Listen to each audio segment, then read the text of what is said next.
Zdar lidi, toto bude moje 4. video a bude to nebo to. Kameraman mi bude dávat otázky normální, chtěl bych ještě připomenout. A takže můžeme začít.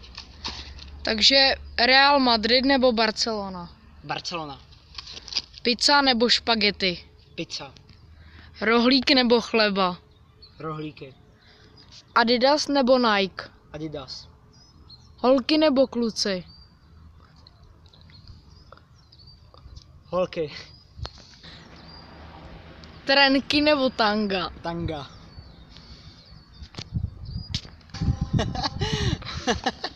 Hokej nebo fotbal? Fotbal. Aha. Železný plot nebo plastový plot? Železný. Učitel nebo učitelka? Učitel. Lazy nebo speed? Lazy. Popelnice nebo YouTube?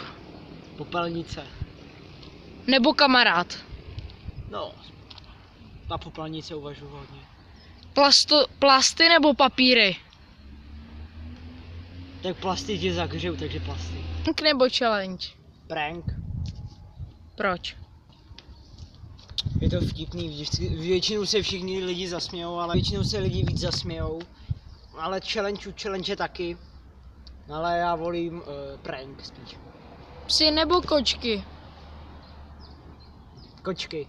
Černý nebo bílý? Bílý. Fanta nebo kola? Kola. Pokud se vám, takže tohle bylo asi všechno. Pokud se vám otázky nelíbily, tak máte smůlu. Pokud ale se vám líbily, tak bych byl rád za nějaký like a odběr. Tak. A to končíme.